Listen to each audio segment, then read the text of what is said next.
ਰਿਦ ਕਰ ਪਰਗਾਸ, ਰਿਦ ਕਰ ਪਰਗਾਸ।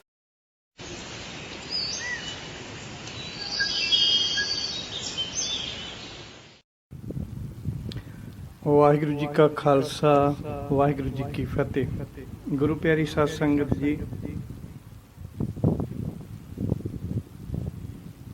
ਆਪ ਸਮੂਹ ਸਿੱਖ ਸੰਗਤਾਂ ਸ੍ਰੀ ਜਪਜੀ ਸਾਹਿਬ ਜੀ ਦੀ ਪਾਵਨ ਬਾਣੀ ਦੇ ਅਰਥ ਉਚਾਰਨ ਵਿਸ਼ਰਾਮ ਪ੍ਰਮਾਣਾ ਸਾਹਿਬ ਸਰਵਣ ਕਰ ਰਹੇ ਹਾਂ।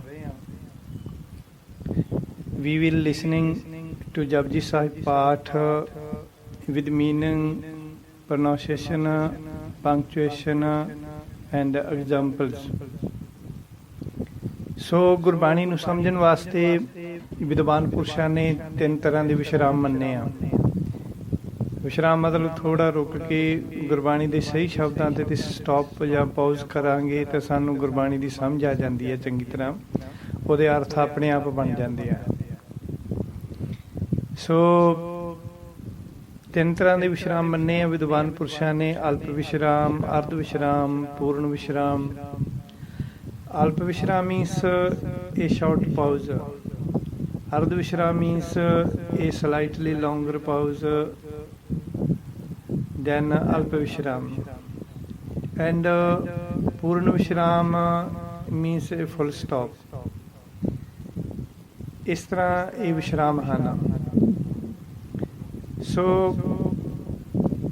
ਅਸੀਂ ਜੋ ਗੁਰਬਾਣੀ ਦੇ ਅਰਥ ਕਰ ਰਹੇ ਹਾਂ ਉਹ ਭਾਈ ਕਾਨ ਸਿੰਘ ਜੀ ਨਾਭਾ ਦੇ ਮਹਾਨ ਕੋਸ਼ ਅਨੁਸਾਰ, ਫਰੀਦਕੋਟ ਵਾਲੇ ਟੀਕੇ ਦੇ ਅਨੁਸਾਰ, ਅਮੀਰ ਭੰਡਾਰ ਜੋ ਸੰਤ ਕਿਰਪਾਲ ਸਿੰਘ ਜੀ ਵੱਲੋਂ ਲਿਖਿਆ ਗਿਆ ਉਸ ਦੇ ਅਨੁਸਾਰ, ਅਤੇ ਹੋਰ ਭਾਈ ਸਾਹਿਬ ਭਾਈ ਵੀਰ ਸਿੰਘ ਜੀ ਦੇ ਮੁਤਾਬਕ, and Gurbani explorer Ishar micro media ਅਤੇ ਹੋਰ ਮਹਾਂਪੁਰਖਾਂ ਮਹਾਨ ਵਿਦਵਾਨਾਂ ਦੇ ਵਿਚਾਰਾਂ ਨੂੰ ਪੜ੍ਹ ਸੁਣ ਕੇ ਸਾਰੇ ਦੇ ਅਰਥਾਂ ਦੀ ਵਿਚਾਰ ਕਰਕੇ ਫਿਰ ਉਹਨਾਂ ਵਿਚਾਰਾਂ ਨੂੰ ਇੱਕ ਕਰਕੇ ਲਿਖਿਆ ਹੋਇਆ।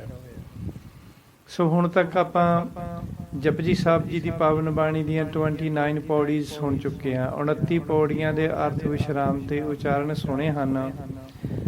ਹੁਣ ਆਪਾਂ 30ਵੀਂ ਪੌੜੀ ਤੇ 31ਵੀਂ ਪੌੜੀ ਸਰਵਣ ਕਰਾਂਗੇ। ਇਹ ਜੋ 4 ਪੌੜੀਆਂ ਹਨ 28, 29 and 30, 31, ਇਹ 4 ਪੌੜੀਆਂ ਹਨ ਜਿਨ੍ਹਾਂ ਦੇ ਵਿੱਚ ਆਦੇਸ਼ ਸ਼ਬਦ ਗੁਰੂ ਜੀ ਨੇ ਵਾਰ-ਵਾਰ ਰਿਪੀਟ ਕੀਤਾ ਹੈ। ਸੋ ਇਹ ਆਦੇਸ਼ ਵਾਲੀਆਂ ਪੌੜੀਆਂ ਅਸੀਂ ਦੋਵਾਂ ਦੇ ਸੀ ਅਰਥ ਕਰ ਚੁੱਕੇ ਹਾਂ। ਹੁਣ ਬਾਕੀ 2 ਰਹਿ ਗਈਆਂ 20, 30 and 31। ਤਾਂ ਇਹਨਾਂ ਪੌੜੀਆਂ ਦੇ ਹੁਣ ਅਸੀਂ ਅਰਥ ਸਰਵਣ ਕਰਦੇ ਹਾਂ ਜੀ। ਏਕਾ ਮਾਈ ਜੁਗਤ ਵਿਆਈ, 3 ਚੇਲੇ ਪ੍ਰਵਾਨ। ਇਸ ਪੰਕਤੀ ਦੇ ਵਿੱਚ 2 ਅਰਥ ਹੈ ਕਿਉਂਕਿ ਦੋਵੇਂ ਗੱਲਾਂ ਵੱਖਰੀਆਂ ਵੱਖਰੀਆਂ। 3 ਗੱਲਾਂ ਇਹਦੇ ਵਿੱਚ। ਇੱਕ ਮਾਈ ਦੀ ਗੱਲ ਕੀਤੀ ਹੈ, ਫਿਰ ਉਹਦੀ ਵਿਆਪਤਾ ਦੀ ਗੱਲ ਕੀਤੀ ਹੈ, ਫਿਰ ਉਸ ਦੇ ਨਾਲ ਜੁੜੇ ਹੋਏ 3 ਹੋਰ ਸ਼ਖਸਾਂ ਦੀ ਗੱਲ ਕੀਤੀ ਹੈ। ਇਸ ਤਰ੍ਹਾਂ 3 ਗੱਲਾਂ ਹੈ ਤੇ ਇੱਥੇ 2 ਵਿਸ਼ਰਾਮ ਹੈ ਇਸ ਪੰਕਤੀ ਵਿੱਚ। ਇੱਕ ਮਾਈ ਦੇ ਉੱਪਰ ਵਿਸ਼ਰਾਮ ਹੈ, ਇੱਕ ਵਿਆਹੀ ਦੇ ਉੱਪਰ ਵਿਸ਼ਰਾਮ ਹੈ। ਏਕਾ ਮਾਈ ਵਿਸ਼ਰਾਮ, ਜੁਗਤ ਵਿਆਹੀ ਵਿਸ਼ਰਾਮ, 3 ਚੇਲੇ ਪ੍ਰਵਾਨ। ਇਸ ਤਰ੍ਹਾਂ ਬੋਲਣਾ ਆਪਾਂ, ਏਕਾ ਮਾਈ ਜੁਗਤ ਵਿਆਹੀ 3 ਚੇਲੇ ਪ੍ਰਵਾਨ। ਸੋ ਇਸ ਤਰ੍ਹਾਂ ਵਿਸ਼ਰਾਮ ਲਾ ਕੇ ਪੜ੍ਹਨਾ ਹੈ। ਤੇ ਜਿਹੜੀ ਇੱਥੇ ਜਿਹੜਾ ਉਚਾਰਨ ਹੈਗਾ, ਇੱਥੇ ਥੋੜ੍ਹਾ ਜਿਹਾ ਵਿਆਹੀ ਤੇ ਹੋ ਸਕਦਾ ਵੀ ਅਸੀਂ ਗਲਤ ਪੜ੍ਹਦੇ ਹੋਏ ਅਸੀਂ ਵਿਆਹੀ ਨੂੰ ਵਿਆਹੀ ਪੜ੍ਹਦੇ ਹੋਈਏ। ਵਿਆਹੀ ਮੀਨਸ ਮੈਰਿਜ, ਤਾਂ ਮੈਰਿਡ, ਵਿਆਹੀ ਹੋਈ ਮੈਰਿਡ। ਵਿਆਹੀ ਨਹੀਂ ਕਹਿਣਾ, ਵਿਆਹੀ ਨਹੀਂ ਕਹਿਣਾ, ਪੋਲਾ ਜਿਹਾ ਬੋਲਣਾ ਵਿਆਹੀ। ਜੇ ਵਿਆਹੀ ਬੋਲਾਂਗੇ ਤਾਂ ਉਹਦਾ ਮਤਲਬ ਬਣੂ ਮੈਰਿਡ। ਅਗਰ ਜੇ ਬੋਲਾਂਗੇ ਪੋਲਾ ਜਿਹਾ ਵਿਆਹੀ ਮੀਨਸ ਵਿਆਪੀ ਹੋਈ, ਰਚੀ ਹੋਈ। ਹਨਾ, ਇਸ ਤਰ੍ਹਾਂ ਅਰਥ ਬਣੂਗਾ ਦਾ ਵਿਆਪਕ ਜਾਂ ਰਚਿਆ ਹੋਇਆ ਜਾਂ ਵਿਆਪਿਆ ਹੋਇਆ ਜਾਂ ਸਮਾਇਆ ਹੋਇਆ, ਹਨਾ, ਇਸ ਤਰ੍ਹਾਂ ਅਰਥ ਬਣਦਾ ਦਾ ਵਿਆਹੀ ਦਾ। ਵਿਆਹੀ ਦਾ ਅਰਥ ਮੈਰਿਡ ਬਣ ਜਾਣਾ। ਠੀਕ ਹੈ ਜੀ। ਇਹ ਏਕਾ ਮਾਈ ਜੁਗਤ ਵਿਆਹੀ ਤਿੰਨ ਚੇਲੇ ਪ੍ਰਵਾਨ। ਇਸ ਦਾ ਅਰਥ ਹੈ ਕਿ ਜਦੋਂ ਵਾਹਿਗੁਰੂ ਨੇ ਸੰਸਾਰ ਦੀ ਰਚਨਾ ਰਚੀ ਤਾਂ ਸਭ ਤੋਂ ਪਹਿਲਾਂ ਵਾਹਿਗੁਰੂ ਨੇ ਮਾਇਆ ਦੇ ਰੂਪ ਵਿੱਚ ਇੱਕ ਸ਼ਕਤੀ ਦੀ ਰਚਨਾ ਕੀਤੀ, ਜੋ ਇੱਕ ਜੁਗਤੀ ਜਾਂ ਤਰੀਕੇ ਨਾਲ ਜੀਵਾਂ ਦੇ ਅੰਦਰ ਵਿਆਪਕ ਹੈ, ਭਾਵ ਵਰਤ ਰਹੀ ਹੈ। ਜੁਗਤ ਵਿਆਹੀ ਜੀਵਾਂ ਦੇ ਸਾਰੇ ਜਗਤ ਦੇ ਜੀਵਾਂ ਦੇ ਅੰਦਰ ਵਰਤ ਰਹੀ ਹੈ, ਕੰਮ ਕਰ ਰਹੀ ਹੈ। ਫਿਰ ਉਸ ਦੇ ਅਧੀਨ ਚੱਲਣ ਵਾਲੇ ਤਿੰਨ ਦੇਵਤੇ ਬਰਮਾ, ਵਿਸ਼ਨੂੰ ਤੇ ਸ਼ਿਵ ਪੈਦਾ ਕੀਤੇ। ਇਹਨਾਂ ਤਿੰਨਾਂ ਨੂੰ ਆਪਣੇ ਕੰਮ ਕਰਾਉਣ ਵਾਸਤੇ ਕਬੂਲ ਕੀਤਾ, ਭਾਵ ਸ੍ਰਿਸ਼ਟੀ ਚਲਾਉਣ ਦੇ ਕੰਮਾਂ ਵਿੱਚ ਲਾ ਦਿੱਤਾ। ਸੋ ਇਹ ਜੋ ਤਿੰਨ ਦੇਵਤੇ ਹਨ, ਬਰਮਾ, ਵਿਸ਼ਨੂੰ, ਮਹੇਸ਼, ਇਹ ਪਰਮੇਸ਼ਰ ਨਹੀਂ ਆ। ਹਿੰਦੂ ਮਤ ਦੇ ਅਨੁਸਾਰ ਤਾਂ ਮਤਲਬ ਲਾਸਟ ਵਿਸ਼ਨੂੰ ਨੂੰ ਮੰਨਿਆ ਜਾਂਦਾ ਵੀ ਉਹੀ ਪਰਮਾਤਮਾ, ਉਹੀ ਸਾਰਾ ਕੁਛ ਹੈ। ਪਰ ਨਹੀਂ, ਵਿਸ਼ਨੂੰ, ਬਰਮਾ ਤੇ ਸ਼ਿਵ ਜੀ ਇਹ ਤਿੰਨ ਦੇਵਤੇ ਹਨ ਤੇ ਜਿਨ੍ਹਾਂ ਦੀ ਰਚਨਾ ਸ਼ੁਰੂ ਦੇ ਵਿੱਚ ਹੋਈ ਤੇ ਫਿਰ ਪਰਮਾਤਮਾ ਨੇ ਇਹਨਾਂ ਨੂੰ ਬਣਾ ਕੇ ਫਿਰ ਇਹਨਾਂ ਨੂੰ ਜਗਤ ਨੂੰ, ਸ੍ਰਿਸ਼ਟੀ ਨੂੰ ਚਲਾਉਣ ਵਾਸਤੇ ਕੰਮ ਦੇ ਦਿੱਤੇ ਵੀ ਤੁਸੀਂ ਆਹ ਕੰਮ ਕਰਨਾ, ਤੁਸੀਂ ਆਹ ਕੰਮ ਕਰਨਾ ਹੈ, ਇਸ ਤਰ੍ਹਾਂ। ਪਰ ਇਸ ਦੇ ਨਾਲ ਨਾਲ ਵਾਹਿਗੁਰੂ ਨੇ ਇਹਨਾਂ ਤੋਂ ਪਹਿਲਾਂ ਇੱਕ ਮਾਇਆ ਵੀ ਪੈਦਾ ਕੀਤੀ, ਜੋ ਸਾਰੇ ਸੰਸਾਰ ਦੇ ਜਗਤ ਦੇ ਜੀਵਾਂ ਵਿੱਚ ਵਿਆਪ ਰਹੀ ਹੈ ਤੇ ਉਹ ਬਰਮਾ, ਵਿਸ਼ਨੂੰ ਤੇ ਸ਼ਿਵ ਜੀ ਵਿੱਚ ਵੀ ਵਿਆਪ ਰਹੀ ਹੈ। ਇਹ ਮਾਇਆ ਜੋ ਹੈ ਤਰ੍ਹਾਂ ਦੇ ਤਰੀਕਿਆਂ ਨਾਲ ਉਹਨਾਂ ਦੇ ਅੰਦਰ ਕੰਮ ਕਰਦੀ ਹੈ। ਸਾਰੇ ਜੀਵਾਂ ਦੇ ਅੰਦਰ ਤਰ੍ਹਾਂ ਦੇ ਤਰੀਕਿਆਂ ਨਾਲ। ਇਹ ਮਾਈ ਦਾ ਮਤਲਬ ਹੋ ਗਿਆ ਮਾਇਆ।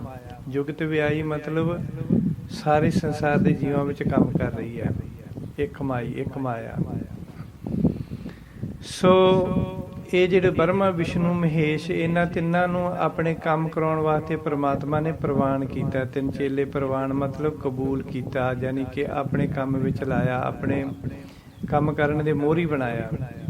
ਸੋ ਇਹਨਾਂ ਨੂੰ ਕੀ ਕੰਮ ਦਿੱਤੇ? ਹੁਣ ਗੁਰੂ ਨਾਨਕ ਦੇਵ ਜੀ ਕਹਿੰਦੇ ਹਨ, ਇੱਕ ਸੰਸਾਰੀ, ਇੱਕ ਭੰਡਾਰੀ, ਇੱਕ ਲਾਈ ਦੀ ਬਾਣ। ਇਸ ਦੇ ਵਿੱਚ ਪੰਕਤੀ 'ਚ ਤਿੰਨ ਵਿਸ਼ਰਾਮ ਹੈ। ਇੱਕ ਵਿਸ਼ਰਾਮ ਸੰਸਾਰੀ ਤੇ ਆ, ਫਿਰ ਭੰਡਾਰੀ ਤੇ ਵਿਸ਼ਰਾਮ ਰੁਕਣਾ ਥੋੜਾ ਜਿਹਾ ਆਪਾਂ, ਫਿਰ ਇੱਕ ਦੇ ਉੱਤੇ ਵੀ ਥੋੜਾ ਜਿਹਾ ਰੁਕਣਾ, ਥੋੜਾ ਜਿਹਾ ਸਟਾਪ ਕਰਨਾ, ਮਤਲਬ ਰੰਚਕ ਮਾਤਰ 1 ਸੈਕਿੰਡ ਕੁਆਟਰਜ਼। ਸੋ ਇਸ ਤਰੀਕੇ ਨਾਲ ਰੁਕਣਾ, ਜ਼ਿਆਦਾ ਨਹੀਂ।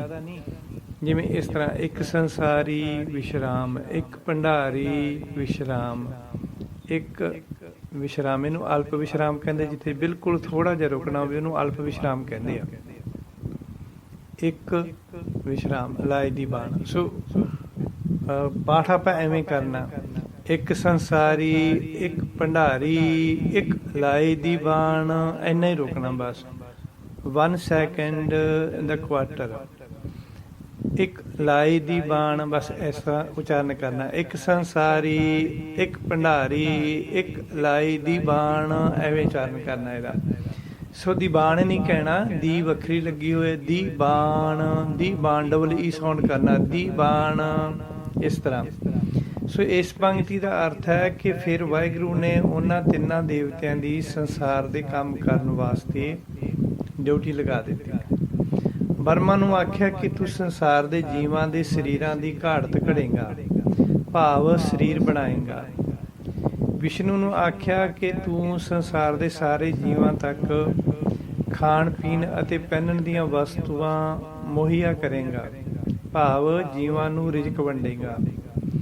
ਸ਼ਿਵ ਜੀ ਨੂੰ ਆਖਿਆ ਕਿ ਜਦ ਜੀਵਾਂ ਦੇ ਸਰੀਰ ਪੁਰਾਣੇ ਹੋ ਜਾਣ ਤਾਂ ਤੂੰ ਉਹਨਾਂ ਦੇ ਸਰੀਰਾਂ ਦੀ ਲੈਤਾ ਕਰੇਗਾ, ਭਾਵ ਸਰੀਰਾਂ ਵਿੱਚੋਂ ਪ੍ਰਾਣ ਖਿੱਚ ਕੇ ਕੱਢ ਕੇ ਸਰੀਰਾਂ ਨੂੰ ਨਸ਼ਟ ਕਰੇਗਾ। ਸਰੀਰਾਂ ਦੀ ਸੰਘਾਰਤਾ ਕਰਨਾ, ਲੈਤਾ ਕਰਨਾ, ਜਾਣੀ ਨਸ਼ਟ ਕਰਨਾ, ਸਰੀਰਾਂ ਨੂੰ ਨਸ਼ਟ ਕਰਨਾ, ਪ੍ਰਾਣਹੀਣ ਕਰਨਾ, ਇਹ ਸ਼ਿਵ ਜੀ ਦੇ ਹਿੱਸੇ ਵਿੱਚ ਆਇਆ। ਐਂਡ ਸੰਸਾਰ ਦੇ ਸਾਰੇ ਜੀਵਾਂ ਨੂੰ ਰਿਜ਼ਕ ਦੇਣਾ ਇਹ ਬ੍ਰਹਮਾ ਵਿਸ਼ਨੂੰ ਦੇ ਹਿੱਸੇ ਵਿੱਚ ਆਇਆ। ਸਾਰੇ ਸਰੀਰਾਂ ਦੀ ਸ਼ੇਪ ਬਣਾਉਣੀ, ਘੜਤ ਘੜਨੀ, ਸਰੀਰ ਤਿਆਰ ਕਰਨੇ, ਬੋਡੀਜ਼ ਤਿਆਰ ਕਰਨੀ, ਇਹ ਬ੍ਰਹਮਾ ਦੇ ਹਿੱਸੇ ਦੇ ਵਿੱਚ ਆਇਆ। ਠੀਕ ਹੈ ਜੀ। ਸੋ ਇਹ ਤਿੰਨ ਡਿਊਟੀਆਂ, ਤਿੰਨ ਦੇਵਤੇ ਤਿਆਰ ਕੀਤੇ, ਇਹਨਾਂ ਨੂੰ ਪ੍ਰਮਾਤਮਾ ਨੇ ਆਪਣੇ ਅਧੀਨ ਰੱਖਿਆ ਤੇ ਇਹਨਾਂ ਤੋਂ ਕੰਮ ਕਰਾਉਣ ਵਾਸਤੇ ਇਹਨਾਂ ਦੀਆਂ ਡਿਊਟੀਆਂ ਲਾ ਦਿੱਤੀਆਂ। ਫਿਰ ਅਗਲੀ ਪੰਕਤੀ ਵਿੱਚ ਜਿਵ ਤਿਸ ਭਾਵੈ ਤਿਵੈ ਚਲਾਵੈ ਜਿਵ ਹੋਵੈ ਫੁਰਮਾਨ। ਇਹਦੇ ਪੰਕਤੀ ਵਿੱਚ ਵੀ ਦੋ ਵਿਸ਼ਰਾਮ ਹੈ। ਭਾਵੈ ਦੇ ਉੱਤੇ ਵਿਸ਼ਰਾਮ ਹੈ, ਫਿਰ ਚਲਾਵੈ ਦੇ ਉੱਤੇ ਵਿਸ਼ਰਾਮ ਹੈ। ਜਿਵ ਹੋਵੈ ਫੁਰਮਾਨ, ਫਰਮਾਨ ਨਹੀਂ ਕਹਿਣਾ, ਜਿਵ ਹੋਵੈ ਫਰਮਾਨ ਨਹੀਂ, ਫੁਰਮਾਨ। ਸੋ ਇਸ ਤਰ੍ਹਾਂ ਪਹਿਲਾ ਉਚਾਰਨ ਕਰਨਾ। ਇੱਥੇ ਵਿਸ਼ਰਾਮ ਕਿੱਥੇ ਕਿੱਥੇ ਲੱਗੇ? ਜਿਵ ਤਿਸ ਭਾਵੈ ਵਿਸ਼ਰਾਮ, ਤਿਵੈ ਚਲਾਵੈ ਵਿਸ਼ਰਾਮ, ਜਿਵ ਹੋਵੈ ਫਰਮਾਨ। ਇੱਥੇ ਥੋੜਾ ਥੋੜਾ ਰੁਕਣਾ ਹੁੰਦਾ। ਵਿਸ਼ਰਾਮ ਮੀਨਸ ਪੌਜ, ਸਮਾਲ ਪੌਜ ਜਾਂ ਥੋੜਾ ਜਿਹਾ ਪੌਜ ਮੀਨਸ ਥੋੜਾ ਜਿਹਾ ਰੁਕਣਾ। ਜਿਵੇਂ ਜਿਵ ਤਿਸ ਭਾਵੈ ਤਿਵੈ ਚਲਾਵੈ ਜਿਵ ਹੋਵੈ ਫੁਰਮਾਨ, ਇਸ ਤਰ੍ਹਾਂ ਸਟਾਪ ਕਰਨਾ, ਥੋੜਾ ਥੋੜਾ ਰੁਕਣਾ ਹੈ, ਪਾਉਜ਼। ਤੋ ਇਸ ਤਰ੍ਹਾਂ ਦੇ ਵਿਸ਼ਰਾਮ ਹੈ, ਥੋੜਾ ਰੁਕਣਾ ਹੁੰਦਾ ਵਿਸ਼ਰਾਮ ਮਤਲਬ। ਸੋ ਇਸ ਪੰਕਤੀ ਦਾ ਅਰਥ ਹੈ ਜਿਸ ਤਰ੍ਹਾਂ ਵਾਹਿਗੁਰੂ ਨੂੰ ਚੰਗਾ ਲੱਗਦਾ, ਜਿਵ ਤਿਸ ਭਾਵੈ, ਜਿਸ ਤਰ੍ਹਾਂ ਵਾਹਿਗੁਰੂ ਨੂੰ ਚੰਗਾ ਲੱਗਦਾ, ਤਿਵੇਂ ਚਲਾਵੈ, ਜਿਵੇਂ ਉਸ ਦਾ ਹੁਕਮ ਹੁੰਦਾ ਹੈ। ਤਿਵੇਂ ਚਲਾਵੈ ਮਤਲਬ ਜਿਵੇਂ ਉਸ ਦਾ ਹੁਕਮ ਹੁੰਦਾ ਹੈ, ਉਸੇ ਤਰ੍ਹਾਂ ਹੀ ਉਹ ਤਿੰਨਾਂ ਦੇਵਤਿਆਂ ਨੂੰ ਚਲਾਉਂਦਾ ਹੈ। ਓਕੇ, ਜਿਵ ਤਿਸ ਭਾਵੈ, ਜਿਵੇਂ ਉਸ ਵਾਹਿਗੁਰੂ ਨੂੰ ਚੰਗਾ ਲੱਗਦਾ, ਭਾਉਂਦਾ ਹੈ। ਤੇ ਇੱਥੇ ਤਿਵੇਂ ਚਲਾਵੈ ਨੂੰ ਛੱਡ ਕੇ ਜਿਵ ਹੋਵੈ ਫਰਮਾਨ ਦਾ ਪਹਿਲਾ ਅਰਥ ਹੁੰਦਾ ਹੈ। ਸੋ ਜਿਵ ਹੋਵੈ ਫਰਮਾਨ, ਜਿਵੇਂ ਉਸ ਦਾ ਹੁਕਮ ਹੁੰਦਾ ਹੈ। ਤਿਵੇਂ ਚਲਾਵੈ, ਉਸੇ ਤਰ੍ਹਾਂ ਹੀ ਉਹ ਇਹਨਾਂ ਤਿੰਨਾਂ ਦੇਵਤਿਆਂ ਨੂੰ ਚਲਾਉਂਦਾ ਹੈ। ਠੀਕ ਹੈ ਜੀ। ਜਿਵੇਂ ਵਾਹਿਗੁਰੂ ਨੂੰ ਚੰਗਾ ਲੱਗਦਾ, ਵਾਹਿਗੁਰੂ ਨੇ ਦੇਵਤੇ ਬਣਾ ਤੇ, ਪਰ ਇਹ ਪਰਮੇਸ਼ਰ ਨਹੀਂ, ਉਹਦੇ ਹੁਕਮ ਵਿੱਚ ਚੱਲਣ ਵਾਲੇ ਹਨ। ਇਹਨਾਂ ਨੂੰ ਸ਼ਕਤੀਆਂ ਦਿੱਤੀਆਂ ਹੋਈਆਂ ਕੰਮ ਕਰਨ ਵਾਸਤੇ। ਸੋ ਇਹ ਸੰਸਾਰ ਦਾ ਕੰਮ ਕਰ ਰਹੇ ਹਨ। ਇਹਨਾਂ ਦੀਆਂ ਜੋ ਡਿਊਟੀਆਂ ਹਨ, ਆਪਣੀਆਂ ਡਿਊਟੀਆਂ ਨਿਭਾ ਰਹੇ ਹਨ, ਜੀਵਾਂ ਨੂੰ ਸੁੱਖ ਦੇ ਰਹੇ ਹਨ, ਜੀਵਾਂ ਦੀ ਸਰੀਰਾਂ ਦੀ ਘਾੜਤ ਘੜ ਰਹੇ ਹਨ, ਜੀਵਾਂ ਦਾ ਸੰਘਾਰ ਕਰ ਰਹੇ ਹਨ ਅੰਤ ਵੇਲੇ। ਇਸ ਤਰ੍ਹਾਂ ਪਰ ਵਾਹਿਗੁਰੂ ਆਪ ਦੇ ਹੁਕਮ ਵਿੱਚ ਚਲਾਉਂਦਾ। ਜਿਵੇਂ ਵਾਹਿਗੁਰੂ ਨੂੰ ਹੁਕਮ ਹੁੰਦਾ, ਉਵੇਂ ਵਾਹਿਗੁਰੂ ਦਾ ਹੁਕਮ ਹੁੰਦਾ, ਜਿਵੇਂ ਉਵੇਂ ਕੰਮ ਕਰਦੇ ਹਨ। ਫਿਰ ਗੁਰੂ ਮਹਾਰਾਜ ਜੀ ਅੱਗੇ ਵਚਨ ਕਰਦੇ ਹਨ। ਉਹ ਵੇਖੈ ਉਹਨਾਂ ਨਜ਼ਰ ਨਾ ਆਵੈ ਬਹੁਤਾ ਇਹੋ ਵਿਡਾਣ। ਇਸ ਪੰਕਤੀ ਵਿੱਚ ਵੀ ਤਿੰਨ ਵਿਸ਼ਰਾਮ ਹਨ। ਪਹਿਲਾ ਵਿਸ਼ਰਾਮ ਵੇਖੈ ਉੱਪਰ ਹੈ, ਦੂਜਾ ਵਿਸ਼ਰਾਮ ਆਵੈ ਦੇ ਉੱਪਰ ਹੈ, ਤੀਜਾ ਵਿਸ਼ਰਾਮ ਜਿਹੜਾ ਫੁੱਲ ਸਟਾਪ ਗੁਰਬਾਣੀ ਵਿੱਚ ਲੱਗਿਆ ਹੋਇਆ, ਦੋ ਡੰਡੀਆਂ ਵਾਲਾ। ਓਕੇ, ਸੋ ਦੋ ਵਿਸ਼ਰਾਮ ਹੈ ਇਹਦੇ ਵਿੱਚ। ਉਹ ਵੇਖੈ ਵਿਸ਼ਰਾਮ, ਉਹਨਾਂ ਨਜ਼ਰ ਨਾ ਆਵੈ ਵਿਸ਼ਰਾਮ, ਬਹੁਤਾ ਇਹੋ ਵਿਡਾਣ। ਇਸ ਤਰ੍ਹਾਂ ਦੇ ਨਾਲ ਸੋ ਥੋੜਾ ਰੁਕਣਾ। ਆਪਾਂ ਵਿਸ਼ਰਾਮ ਮੀਨਸ ਥੋੜਾ ਰੁਕਣਾ, ਪਾਉਜ਼ ਮੀਨਸ ਥੋੜਾ ਰੁਕਣਾ। ਇਸ ਤਰੀਕੇ ਦੇ ਨਾਲ ਇੱਥੇ ਜਿਹੜਾ ਉਚਾਰਨ ਹੈ ਨਾ, ਇਹ ਉਹ ਕਰਨਾ ਆਪਾਂ, ਉਹ ਨਹੀਂ ਕਹਿਣਾ ਉਹ ਵੇਖਿਆ ਉਹਨਾਂ ਨਜ਼ਰ ਨਾ ਆਵੇ, ਹੈ ਨਾ, ਉਹਨਾਂ ਨਜ਼ਰ ਨਾ। ਊੜੇ ਦਾ ਮੂੰਹ ਖੁੱਲ੍ਹਾ ਹੈ, ਫਿਰ ਹਾਹੇ ਨੂੰ ਔਂਕੜਾ, ਫਿਰ ਇਹਦਾ ਉਚਾਰਨ ਕਰਾਂਗੇ ਓਹੋ, ਹਾ ਸਾਊਂਡ ਕਰਨਾ ਆਪਾਂ। ਓਹੋ ਵੇਖਿਆ, ਐਂ ਬੋਲਣਾ, ਓਹੋ ਵੇਖਿਆ ਉਹਨਾਂ ਨਜ਼ਰ ਨਾ ਆਵੇ। ਇੱਥੇ ਫਿਰ ਉਹਨਾਂ ਤੇ ਵੀ ਊੜੇ ਦਾ ਮੂੰਹ ਖੁੱਲ੍ਹਾ ਤੇ ਥੋੜਾ ਜਿਹਾ ਭਾਰਾ ਕਰਕੇ ਬੋਲਾਂਗੇ, ਊੜੇ ਨੂੰ ਗੋਲ ਜਿਹਾ ਮੂੰਹ ਬਣਾ ਕੇ, ਓ ਨਾ, ਉਹ ਨਾ, ਉਹਨਾਂ, ਇਸ ਤਰ੍ਹਾਂ ਉਹਨਾਂ ਨਜ਼ਰ ਨਾ ਆਵੇ।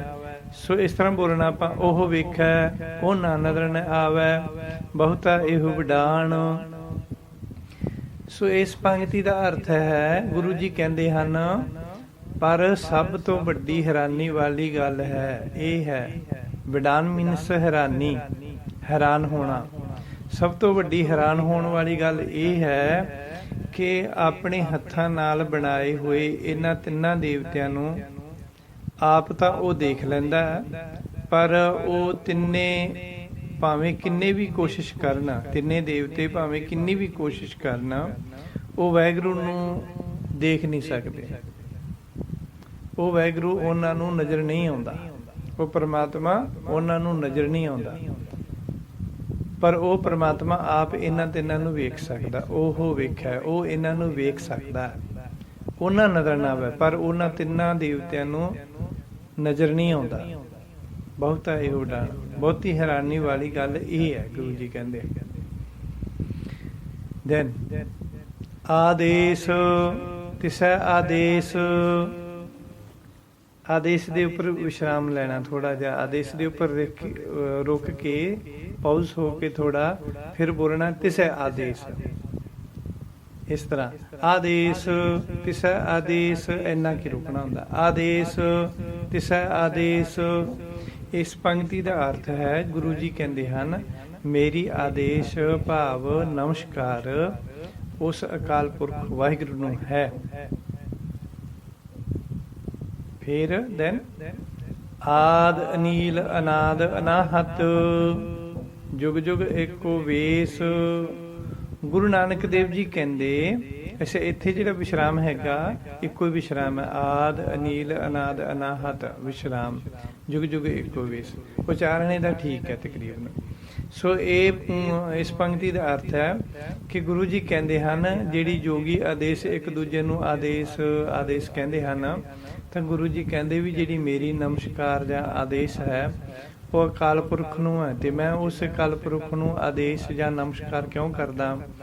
ਕਿਉਂਕਿ ਮੇਰੀ ਆਦੇਸ਼ ਭਾਵ ਨਮਸਕਾਰ ਉਸ ਨੂੰ ਹੈ ਜੋ ਮੁੱਢਲਾ ਹੈ, ਮੁੱਢ ਤੋਂ ਹੀ ਹੈ, ਸਟਾਰਟਿੰਗ ਤੋਂ ਹੈ, ਸ਼ੁਰੂ ਤੋਂ ਹੈ, ਜੋ ਗਿਣਤੀ ਤੋਂ ਬਾਹਰ ਹੈ, ਜੋ ਆਰੰਭ ਰਹਿਤ ਹੈ, ਜਿਸ ਦੇ ਆਦ ਅੰਤ ਦਾ ਕੋਈ ਪਤਾ ਨਹੀਂ, ਜੋ ਅਵਿਨਾਸ਼ੀ ਤੇ ਨਾਸ਼ ਰਹਿਤ ਹੈ। ਅਨਾਹਤ ਦਾ ਮਤਲਬ ਹੋ ਗਿਆ ਕਿ ਉਹ ਹੱਤ ਨਹੀਂ ਹੁੰਦਾ, ਖਤਮ ਨਹੀਂ ਹੁੰਦਾ, ਨਾਸ਼ ਨਹੀਂ ਹੁੰਦਾ,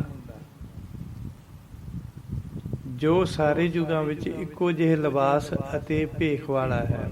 ਯਾਨੀ ਕਿ ਯੁਗ ਯੁਗ ਇੱਕੋ ਵੇਸ। ਯੁਗ ਯੁਗ ਮੀਨਸ ਚਾਰੇ ਯੁਗਾਂ ਵਿੱਚ। ਇੱਕ ਯੁਗ ਦਾ ਅਰਥ ਦੋ, ਫਿਰ ਦੂਜੇ ਅਰਥ ਦਾ ਯੁਗ ਦਾ ਅਰਥ ਦੋ, ਦੋ ਦੋ ਚਾਰ। ਚਾਰੇ ਯੁਗਾਂ ਦੇ ਵਿੱਚ ਉਹ ਇੱਕੋ ਲਿਬਾਸ ਵਾਲਾ ਹੈ। ਲਿਬਾਸ ਭੇਖ ਦਾ ਮਤਲਬ ਲਿਬਾਸ ਭੇਖ, ਯੁਗ ਯੁਗ ਇੱਕੋ ਵੇਸ। ਵੇਸ ਮੀਨਸ ਭੇਖ ਜਾਂ ਲਿਬਾਸ ਜਾਂ ਉਹਦਾ ਤਰੀਕਾ, ਉਹ ਇੱਕੋ ਤਰ੍ਹਾਂ ਦਾ, ਉਹ ਕਦੀ ਚੇਂਜ ਨਹੀਂ ਹੁੰਦਾ। ਮਤਲਬ ਜਿਵੇਂ ਅਸੀਂ ਸਵੇਰੇ ਹੋਰ ਕੱਪੜੇ ਪਾ ਲਏ, ਸ਼ਾਮ ਨੂੰ ਹੋਰ ਕੱਪੜੇ ਪਾ ਲਏ, ਹੈ ਨਾ। ਇੱਕ ਚੋਲਾ ਕਦੀ ਨੀਲਾ ਪਾ ਲਿਆ ਤੇ ਕਦੀ ਚਿੱਟਾ ਪਾ ਲਿਆ, ਕਦੀ ਗੇਰੂਆ, ਕਦੀ ਕੇਸਰੀ, ਹੈ ਨਾ। ਇਸ ਤਰ੍ਹਾਂ ਕੱਪੜੇ ਨਹੀਂ ਬਦਲਦਾ। ਕੱਪੜੇ ਬਦਲਣਾ ਮੀਨਸ ਤੇ ਅਸੀਂ ਸਵੇਰੇ ਹੋਰ ਹੁੰਦੇ ਹਾਂ, ਸ਼ਾਮ ਨੂੰ ਹੋਰ ਹੁੰਦੇ ਹਾਂ। ਸ਼ਾਮ ਨੂੰ ਨੇਚਰ ਹੋਰ ਹੁੰਦੀ ਸਾਡੀ, ਸਵੇਰੇ ਦੀ ਨੇਚਰ ਹੋਰ ਹੁੰਦੀ, ਦੁਪਹਿਰੇ ਅਸੀਂ ਆਪਦੀ ਆਦਤ ਹੋਰ ਬਣਾ ਲੈਂਦੇ। ਸਾਡੀ ਆਦਤ ਵੀ ਬਦਲਦੀ ਰਹਿੰਦੀ ਹੈ, ਸਾਡੇ ਵਿਚਾਰ ਬਦਲਦੇ ਰਹਿੰਦੇ, ਸਾਡੇ ਆਪਦੇ ਬਣਾਏ ਹੋਏ ਰੂਲਸ ਚੇਂਜ ਹੁੰਦੇ ਰਹਿੰਦੇ ਆ। ਪਰ ਗੁਰੂ ਨਾਨਕ ਦੇਵ ਜੀ ਕਹਿੰਦੇ ਹਨ ਕਿ ਉਹ ਪ੍ਰਮਾਤਮਾ ਜੋ ਆਪਣੇ ਰੂਲਸ ਨੂੰ ਕਦੇ ਵੀ ਚੇਂਜ ਨਹੀਂ ਕਰਦਾ, ਆਪਣੀਆਂ ਆਦਤ ਤੇ ਸੁਭਾਅ ਨੂੰ ਕਦੇ ਵੀ ਨਹੀਂ ਬਦਲਦਾ, ਤੇ ਉਹ ਆਪਣੀ ਮਰਜ਼ਾਦਾ ਨੂੰ ਕਾਇਮ ਰੱਖਦਾ ਹੈ। ਤਾਂ ਅੱਗੇ ਹੁਣ 30 ਪੌੜੀਆਂ ਹੋ ਗਈਆਂ, ਠੀਕ ਹੈ ਜੀ। ਇੱਥੇ 30 ਪੌੜੀਆਂ ਹੋ ਗਈਆਂ ਜਪਜੀ ਸਾਹਿਬ ਜੀ ਦੀਆਂ। ਹੁਣ ਆਪਾਂ 31ਵੀਂ ਪੌੜੀ ਦਾ ਅਰਥ ਕਰਦੇ ਹਾਂ। ਆਸਣ ਲੋਏ ਲੋਏ ਭੰਡਾਰ। ਇੱਥੇ ਲੋਏ ਲੋਏ ਤੇ ਵਿਸ਼ਰਾਮ ਲੈਣਾ ਥੋੜਾ ਜਿਹਾ ਆਪਾਂ। ਆਸਣ ਲੋਏ ਲੋਏ ਵਿਸ਼ਰਾਮ। ਭੰਡਾਰ, ਭੰਡਾਰ ਕੱਲਾ ਬੋਲਣਾ, ਆਸਣ ਲੋਏ ਲੋਏ ਇਕੱਠਾ ਬੋਲਣਾ, ਥੋੜਾ ਰੋਕ ਕੇ ਭੰਡਾਰ ਬੋਲਣਾ। ਆਸਣ ਲੋਏ ਲੋਏ ਭੰਡਾਰ, ਐਵੇਂ ਬੋਲਣਾ।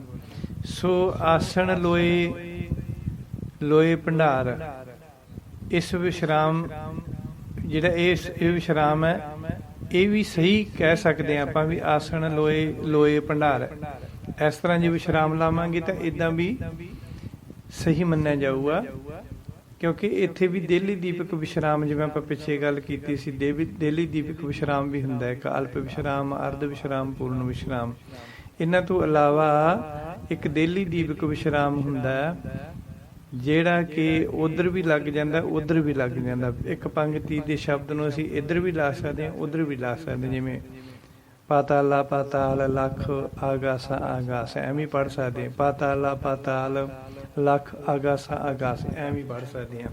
ਉਸੇ ਤਰ੍ਹਾਂ ਇਸ ਨੂੰ ਅਸੀਂ ਆਸਣ ਲੋਏ ਲੋਏ ਭੰਡਾਰ ਐ ਵੀ ਪੜ ਸਕਦੇ ਆ। ਆਸਣ ਲੋਏ ਲੋਏ ਭੰਡਾਰ ਐ ਵੀ ਪੜ ਸਕਦੇ ਆ। ਜਿਵੇਂ ਵੀ ਪੜਾਂਗੇ ਉਵੇਂ ਵਿਸ਼ਰਾਮ ਸਹੀ ਮੰਨਿਆ ਜਾਊਗਾ। ਦੇਲੀ ਦੀਪਕ ਵਿਸ਼ਰਾਮ ਕਹਿੰਦੇ ਆ ਵੀ ਜਿਵੇਂ ਦਰਵਾਜ਼ੇ ਦੇ ਵਿਚਾਲੇ ਰੱਖਿਆ, ਡੋਰ ਦੇ ਵਿਚਾਲੇ ਰੱਖਿਆ ਹੋਇਆ ਲੈਂਪ, ਉਹ ਦੋਵੇਂ ਪਾਸੇ ਚਾਨਣ ਦਿੰਦਾ, ਕਮਰੇ ਦੇ ਵਿੱਚ ਵੀ ਚਾਨਣ ਦਿੰਦਾ, ਬਾਹਰ ਵੀ ਚਾਨਣ ਦਿੰਦਾ। ਇਸੇ ਤਰ੍ਹਾਂ ਜਿਹੜਾ ਦੇਲੀ ਦੀਪਕ ਵਿਸ਼ਰਾਮ ਦੋਵੇਂ ਪਾਸੇ ਲੱਗ ਜਾਂਦਾ। ਸੋ ਇਸ ਤਰੀਕੇ ਨਾਲ ਆਸਣ ਲੋਏ ਸਾਰੀਆਂ ਧਰਤੀਆਂ ਵਿੱਚ ਆਸਣ ਟਿਕਾਣੇ, ਹੈ ਨਾ। ਜੇ ਆਪਾਂ ਐਂ ਪੜਾਂਗੇ ਆਸਣ ਲੋਏ ਤਾਂ ਇਹਦਾ ਅਰਥ ਬਣ ਜੂ ਕਿ ਸਾਰੀਆਂ ਧਰਤੀਆਂ ਵਿੱਚ ਆਸਣ ਟਿਕਾਣੇ। ਫਿਰ ਬੋਲਾਂਗੇ ਲੋਏ ਭੰਡਾਰ, ਸਾਰੀਆਂ ਧਰਤੀਆਂ ਵਿੱਚ ਭਰੇ ਭੰਡਾਰ। ਕਿਉਂਕਿ ਜਿਹੜਾ ਲੋਏ ਹੈ, ਲੋਏ ਦਾ ਅਰਥ ਤਬਕ ਜਾਂ ਧਰਤੀ। ਉਰਦੂ ਦਾ ਸ਼ਬਦ ਤਬਕ ਅਸੀਂ ਪੰਜਾਬੀ ਹਿੰਦੀ 'ਚ ਧਰਤੀ ਕਹਿ ਦਿੰਦੇ ਹਾਂ, ਠੀਕ ਹੈ। ਸੋ ਲੋਏ ਦਾ ਅਰਥ ਹੈ ਧਰਤੀ। ਸੋ ਜੇ ਅਸੀਂ ਐਵੇਂ ਕਹਾਂਗੇ ਆਸਣ ਲੋਏ, ਮਤਲਬ ਸਾਰੀਆਂ ਧਰਤੀਆਂ ਵਿੱਚ ਉਹਦੇ ਆਸਣ ਹਨ, ਟਿਕਾਣੇ ਹਨ ਪ੍ਰਮਾਤਮਾ ਦੇ। ਲੋਏ ਭੰਡਾਰ, ਸਾਰੀਆਂ ਧਰਤੀਆਂ ਅੰਦਰ ਭਰੇ ਹੋਏ ਭੰਡਾਰੇ ਤੇ ਖਜ਼ਾਨੇ ਹਨ। ਇਸ ਤਰ੍ਹਾਂ ਵੀ ਅਰਥ ਬਣ ਜੂਗਾ ਇਹਦਾ, ਇਸ ਤਰ੍ਹਾਂ ਵਿਸ਼ਰਾਮ ਕਰਾਂਗੇ। ਤੇ ਜੇ ਅਸੀਂ ਆਸਣ ਲੋਏ ਲੋਏ ਭੰਡਾਰ ਦਾ ਅਰਥ ਕਰਾਂਗੇ, ਮਤਲਬ ਸਾਰੀਆਂ ਧਰਤੀਆਂ ਅੰਦਰ ਉਸ ਦੇ ਰਹਿਣ ਦੇ ਟਿਕਾਣੇ ਤੇ ਸਥਾਨ ਹਨ, ਜਿਸ ਨੇ ਸਾਰੇ ਥਾਵਾਂ ਤੇ ਜੀਵਾਂ ਦੀ ਰੋਜੀ ਦੇ ਭੰਡਾਰੇ ਭਰੇ ਹੋਏ ਹਨ, ਭਾਵ ਭੰਡਾਰੇ ਭਰੇ ਪਏ ਹਨ। ਇਸ ਤਰ੍ਹਾਂ ਇਹ ਅਰਥ ਬਣੂਗਾ ਉਹਦਾ। ਤਾਂ ਨੈਕਸਟ ਪੰਕਤੀ ਹੈ, ਜੋ ਕਿਛ ਪਾਇਆ ਸੋ ਏਕਾ ਵਾਰ। ਪਾਇਆ ਤੇ ਵਿਸ਼ਰਾਮ ਆਊਗਾ ਇੱਕੋ ਹੀ। ਜੋ ਕਿਛ ਪਾਇਆ ਵਿਸ਼ਰਾਮ ਸੋ ਏਕਾ ਵਾਰ। ਇਸ ਤਰ੍ਹਾਂ ਸੋ ਜਿਹੜਾ ਸੋ ਸੱਸੇ ਔਂਕੜ ਸੋ ਏਕਾ ਵਾਰ, ਇਹਨੂੰ ਥੋੜਾ ਜਿਹਾ ਬੋਲਾਂਗੇ ਨਾ, ਜ਼ਿਆਦਾ ਲੌਂਗ ਸਾਊਂਡ ਨਹੀਂ ਦੇਣੀ ਇਹਦੀ। ਸੋ ਏਕਾ ਵਾਰ ਨਹੀਂ ਕਹਿਣਾ, ਔਂਕੜ ਲੱਗੀ ਹੋਈ ਹੈ, ਸ਼ਾਰਟ ਸਾਊਂਡ ਦੇਣੀ ਹੈ। ਸੋ ਏਕਾ ਵਾਰ ਐਂ ਬੋਲਣਾ। ਜੋ ਕਿਛ ਪਾਇਆ ਸੋ ਏਕਾ ਵਾਰ ਐਂ ਬੋਲਣਾ। ਸੋ ਇਸ ਪੰਕਤੀ ਦਾ ਅਰਥ ਹੈ ਕਿ ਜਿਹੜੇ ਪ੍ਰਮਾਤਮਾ ਨੇ ਭੰਡਾਰੇ ਸਾਰੀਆਂ ਧਰਤੀਆਂ ਦੇ ਵਿੱਚ ਜਿੰਨੀਆਂ ਵੀ ਧਰਤੀਆਂ ਹਨ, ਸਾਰੀਆਂ ਧਰਤੀਆਂ ਵਿੱਚ ਪ੍ਰਮਾਤਮਾ ਦੇ ਟਿਕਾਣੇ ਹਨ, ਤੇ ਸਾਰੀਆਂ ਧਰਤੀਆਂ ਦੇ ਅੰਦਰ ਪ੍ਰਮਾਤਮਾ ਨੇ ਜੀਵਾਂ ਦੀ ਰੋਜੀ ਰੋਟੀ ਵਾਸਤੇ ਭੰਡਾਰੇ ਭਰੇ ਹੋਏ ਹਨ। ਤਾਂ ਗੁਰੂ ਨਾਨਕ ਦੇਵ ਜੀ ਕਹਿੰਦੇ ਉਹਨਾਂ ਭੰਡਾਰਿਆਂ ਤੇ ਖਜ਼ਾਨਿਆਂ ਵਿੱਚ ਵਾਹਿਗੁਰੂ ਨੇ ਜੋ ਕੁਝ ਵੀ ਪਾਇਆ ਹੈ ਉਹ ਸਿਰਫ ਇੱਕ ਵਾਰ ਹੀ ਪਾਇਆ ਹੈ। ਆਪਣੇ ਹੁਕਮ ਦੇ ਨਾਲ ਉਹਨਾਂ ਖਜ਼ਾਨਿਆਂ ਵਿੱਚ ਜੋ ਪਾਇਆ ਹੈ ਸੋ ਇੱਕ ਵਾਰ ਹੀ ਪਾਇਆ ਹੈ। ਸੋ ਇਸ ਤਰ੍ਹਾਂ ਦੁਬਾਰੇ ਉਹਦੇ ਵਿੱਚ ਕੁਝ ਪਾਉਣ ਦੀ ਲੋੜ ਨਹੀਂ ਪਈ, ਕਿਉਂਕਿ ਉਹਦੀਆਂ ਬਰਕਤਾਂ ਇੰਨੀਆਂ ਹੈ ਕਿ ਜਿੱਥੇ ਉਹਦੀ ਇੱਕ ਵਾਰ ਮਿਹਰ ਹੋ ਜਾਂਦੀ ਉੱਥੇ ਕਦੇ ਵੀ ਬਰਕਤਾਂ ਨਹੀਂ ਮੁੱਕਦੀਆਂ। ਸੋ ਇੱਕ ਗਾਥਾ ਹੈ ਗੁਰੂ ਨਾਨਕ ਦੇਵ ਜੀ ਦੇ ਨਾਲ ਸੰਬੰਧਿਤ ਕਿ ਗੁਰੂ ਨਾਨਕ ਦੇਵ ਜੀ ਮਹਾਰਾਜ ਜੀ ਇੱਕ ਨਗਰ ਵਿੱਚ ਗਏ, ਤਾਂ ਉਸ ਨਗਰ ਦੇ ਵਿੱਚੋਂ ਇੱਕ ਮਾਈ ਨੇ ਗੁਰੂ ਨਾਨਕ ਦੇਵ ਜੀ ਮਹਾਰਾਜ ਜੀ ਨੂੰ ਜਲ ਪਾਣੀ ਛਕਾਇਆ, ਤੇ ਫਿਰ ਆਪਣੇ ਘਰ ਲਿਜਾ ਕੇ ਉਹਨਾਂ ਦੀ ਜਲ ਪਾਣੀ ਨਾਲ ਸੇਵਾ ਕੀਤੀ। ਸਤਿਗੁਰੂ ਮਹਾਰਾਜ ਜੀ ਇੱਕ ਦਿਨ ਸਮਾਂ ਉੱਥੇ ਰਹੇ, ਤਾਂ ਉਸ ਮਾਤਾ ਦੀ ਜੋ ਪਰਿਵਾਰਕ ਜਾਂ ਗਰੀਬੀ ਵਾਲੀ ਹਾਲਤ ਦੇਖ ਕੇ ਤਾਂ ਸਤਿਗੁਰੂ ਮਹਾਰਾਜ ਸੱਚੇ ਪਾਤਸ਼ਾਹ ਜੀ ਨੇ ਕਿਹਾ, ਮਾਤਾ ਸਭ ਕੁਸ਼ਲ ਮੰਗਲ ਹੈ। ਤਾਂ ਗੁਰੂ ਨਾਨਕ ਦੇਵ ਜੀ ਨੂੰ ਕਹਿਣ ਲੱਗੀ, ਮਾਤਾ ਕਹਿੰਦੀ ਮਹਾਰਾਜ ਬਸ ਰੋਟੀ ਵੀ ਮਸਾਂ ਮਿਲਦੀ ਹੈ, ਗਰੀਬੀ ਬਹੁਤ ਆ ਘਰ ਦੇ ਵਿੱਚ। ਤਾਂ ਸਤਿਗੁਰੂ ਨਾਨਕ ਦੇਵ ਜੀ ਮਹਾਰਾਜ ਜੀ ਕਹਿੰਦੇ, ਭਾਈ ਤੁਹਾਡੇ ਖਾਣ ਵਾਸਤੇ ਹੁਣ ਕੀ ਪਿਆ ਹੋਇਆ? ਕਹਿੰਦੀ ਮਹਾਰਾਜ ਆ 1 ਕਿਲੋ ਜਾਂ ਅੱਧਾ ਕਿਲੋ ਆਟਾ ਪਿਆ ਹੋਇਆ। ਤਾਂ ਗੁਰੂ ਨਾਨਕ ਦੇਵ ਜੀ ਕਹਿੰਦੇ, ਭਾਈ ਤੁਸੀਂ ਇਸ ਤਰ੍ਹਾਂ ਕਰੋ, ਇਸ ਆਟੇ ਨੂੰ, ਆਟੇ ਵਾਲੀ ਮੱਟੀ ਜਿਹੜਾ ਹੁੰਦਾ ਡੱਬਾ ਕਹਿ ਲਓ, ਅੱਜ ਕੱਲ੍ਹ ਤਾਂ ਡੱਬੇ ਹੀ ਹੁਣ ਤਾਂ ਡੱਬੇ ਓਪਨ ਹੀ ਆ, ਪਲਾਸਟਿਕ ਦੇ ਡੱਬੇ, ਉਹਨਾਂ 'ਚ ਅਸੀਂ ਆਟਾ ਪਾ ਕੇ ਰੱਖ ਦਿੰਦੇ 4 ਕਿਲੋ 5 ਕਿਲੋ। ਅੱਗੇ ਪਿੰਡਾਂ ਦੇ ਵਿੱਚ ਮੱਟੀਆਂ ਹੁੰਦੀਆਂ ਸੀ, ਮਿੱਟੀ ਦੀਆਂ ਬਣੀਆਂ ਹੋਈਆਂ ਸੀ, ਉਹਦੇ ਵਿੱਚ ਅਸੀਂ ਆਟਾ ਜਾਂ ਕਣਕ ਪਾ ਕੇ ਰੱਖਦੇ ਹੁੰਦੇ ਸੀ, ਉੱਤੋਂ ਢੱਕ ਦਿੰਦੇ ਸੀ।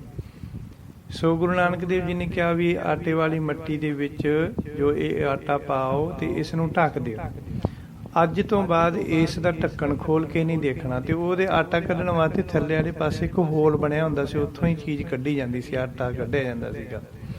ਕਹਿੰਦੇ ਬਸ ਇੱਥੋਂ ਆਟਾ ਕੱਢੀ ਜਾਣਾ, ਵਰਤੀ ਜਾਣਾ, ਮਹਾਰਾਜ ਦੀ ਬੜੀ ਬਰਕਤ ਰਹੂਗੀ, ਪਰਮੇਸ਼ਰ ਕਰਤਾਰ ਬੜੀ ਮਿਹਰਬਾਨੀ ਕਰੂਗਾ, ਤੇ ਕਦੇ ਵੀ ਤੁਹਾਡੇ ਘਰ ਦੇ ਵਿੱਚ ਅੰਨ ਦੀ ਤੋਟ ਨਹੀਂ ਆਵੇਗੀ। ਆਪ ਖਾਓ, ਦੂਜਿਆਂ ਨੂੰ ਖਵਾਓ, ਸਦਾ ਵਰਤ ਲੰਗਰ ਕਰੋ। ਸੋ ਇਸ ਤਰ੍ਹਾਂ ਗੁਰੂ ਜੀ ਬਚਨ ਕਰਕੇ ਚਲੇ ਗਏ ਤੇ ਸਤਿਗੁਰੂ ਨਾਨਕ ਦੇਵ ਜੀ ਮਹਾਰਾਜ ਜੀ ਦਾ ਬਚਨ ਉਹਨਾਂ ਦੇ ਘਰ ਕਈ ਸਾਲਾਂ ਤੱਕ ਚੱਲਦਾ ਰਿਹਾ। ਉਹ ਕਿਲੋ ਆਟਾ ਉਹਨਾਂ ਦਾ ਮੁੱਕਿਆ ਹੀ ਨਹੀਂ।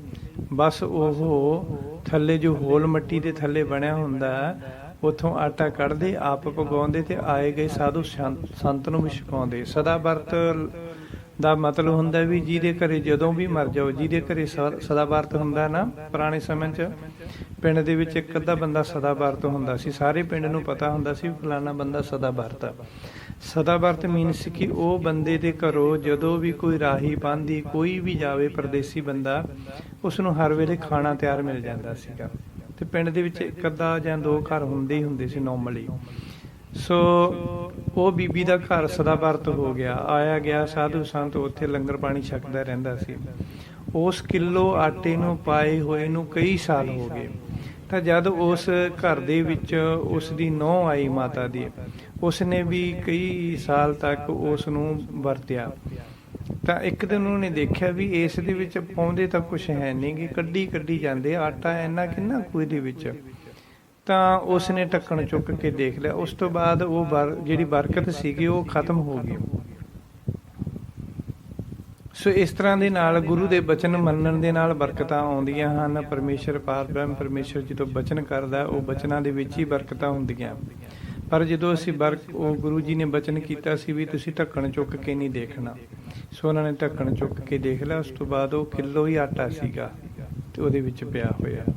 ਸੋ ਜਿਹੜਾ ਪਾਰਬ੍ਰਹਮ ਪਰਮੇਸ਼ਰ ਹੈ, ਉਸਨੇ ਸੰਸਾਰ ਦੇ ਸਾਰੇ ਜੀਵਾਂ ਦੀ ਰੋਜੀ ਵਾਸਤੇ ਜੋ ਸਾਰੀਆਂ ਧਰਤੀਆਂ ਅੰਦਰ ਭੰਡਾਰੇ ਭਰੇ ਹਨ, ਗੁਰੂ ਨਾਨਕ ਦੇਵ ਜੀ ਕਹਿੰਦੇ ਉਹਨਾਂ ਵਿੱਚ ਪਾਰਬ੍ਰਹਮ ਪਰਮੇਸ਼ਰ ਵਾਹਿਗੁਰੂ ਨੇ ਜੋ ਕੁਝ ਵੀ ਪਾਇਆ ਹੈ ਉਹ ਸਿਰਫ ਇੱਕ ਵਾਰ ਹੀ ਪਾਇਆ ਹੈ। ਜੋ ਕਿਛ ਪਾਇਆ ਸੋ ਇੱਕ ਵਾਰ। ਦੈਨ ਕਰ ਕਰ ਵੇਖੈ ਸਿਰਜਣਹਾਰ, ਵੇਖਿਆ ਦੇ ਉੱਪਰ ਵਿਸ਼ਰਾਮ ਆਊਗਾ। ਕਰ ਕਰ ਵੇਖੈ ਵਿਸ਼ਰਾਮ ਸਿਰਜਣਹਾਰ, ਇਸ ਤਰ੍ਹਾਂ ਬੋਲਣਾ ਆਪਾਂ। ਕਰ ਕਰ ਵੇਖੈ ਸਿਰਜਣਹਾਰ, ਇੰਨਾ ਕੀ ਵਿਸ਼ਰਾਮ ਹੁੰਦਾ। ਸੋ ਇਸ ਪੰਕਤੀ ਦਾ ਅਰਥ ਹੈ ਕਿ ਸ੍ਰਿਸ਼ਟੀ ਦੀ ਰਚਨਾ ਕਰਨ ਵਾਲਾ ਨਿਰੰਕਾਰ ਆਪ ਹੀ ਸ੍ਰਿਸ਼ਟੀ ਨੂੰ ਰਚ ਕੇ ਬਣਾ ਕੇ ਫਿਰ ਆਪ ਹੀ ਉਹਨਾਂ ਦੇ ਕਰਮਾਂ ਨੂੰ ਦੇਖਦਾ ਹੈ। ਦੈਨ ਨਾਨਕ ਸੱਚੇ ਕੀ ਸਾਚੀ ਕਾਰ, ਕੀ ਦੇ ਉੱਪਰ ਵਿਸ਼ਰਾਮ ਆਊਗਾ। ਨਾਨਕ ਸੱਚੇ ਕੀ ਵਿਸ਼ਰਾਮ, ਸਾਚੀ ਕਾਰ ਉਚਾਰਨ ਐਵੇਂ ਕਰਨਾ ਆਪਾਂ। ਨਾਨਕ ਸੱਚੇ ਕੀ ਸਾਚੀ ਕਾਰ, ਅਰਧ ਵਿਸ਼ਰਾਮ ਲੱਗਿਆ ਹੋਇਆ ਇੱਥੇ, ਇੱਕ ਬਿੰਦੀ ਥੱਲੇ ਕੋਮਾ, ਅਰਧ ਵਿਸ਼ਰਾਮ ਕਹਿੰਦੇ ਉਹਨੂੰ। ਸੋ ਇੱਥੇ ਇੰਨਾ ਕੀ ਰੁਕਣਾ ਹੁੰਦਾ ਹੈ। ਨਾਨਕ ਸੱਚੇ ਕੀ ਸਾਚੀ ਕਾਰ। ਸੋ ਇਸ ਪੰਕਤੀ ਦਾ ਅਰਥ ਹੈ, ਗੁਰੂ ਨਾਨਕ ਦੇਵ ਜੀ ਕਹਿੰਦੇ ਹਨ ਇਹ ਸੱਚੇ ਨਿਰੰਕਾਰ ਦੀ ਸੱਚੀ ਕਿਰਤ ਜਾਂ ਸੱਚਾ ਕੰਮ ਹੈ, ਜਿਸ ਵਿੱਚ ਉਹ ਕਦੇ ਵੀ ਕੋਈ ਫਰਕ ਨਹੀਂ ਪੈਣ ਦਿੰਦਾ। ਗੁਰੂ ਜੀ ਨੇ ਕਿਹਾ ਉਤਲੀ ਪੰਕਤੀ 'ਚ ਕਿ ਪ੍ਰਮਾਤਮਾ ਆਪਣੀ ਬਣਾਈ ਹੋਈ ਸ੍ਰਿਸ਼ਟੀ ਨੂੰ ਰਚ ਕੇ ਫਿਰ ਆਪ ਹੀ ਦੇਖਦਾ ਰਹਿੰਦਾ ਹੈ। ਦੇਖਦਾ ਮਤਲਬ ਆਪਦੀ ਸ੍ਰਿਸ਼ਟੀ ਨੂੰ ਬਣਾ ਕੇ ਉਹਦੀ ਦੇਖਭਾਲ ਕਰਦਾ ਰਹਿੰਦਾ, ਤੇ ਕਦੇ ਵੀ ਉਸ ਦੀ ਇਸ ਸੱਚੇ ਕੰਮ ਦੇ ਵਿੱਚ, ਇਸ ਸੱਚੀ ਕਿਰਤ ਜਾਂ ਕੰਮ ਦੇ ਵਿੱਚ, ਜਿਸ ਵਿੱਚ ਉਹ ਕਦੇ ਵੀ ਕੋਈ ਫਰਕ ਨਹੀਂ ਪੈਣ ਦਿੰਦਾ। ਦੈਨ ਆਦੇਸ਼ ਤਿਸੈ ਆਦੇਸ਼, ਆਦੇਸ਼ ਤੇ ਥੋੜਾ ਰੁਕ ਕੇ ਫਿਰ ਕਹਿਣਾ ਤਿਸੈ ਆਦੇਸ਼।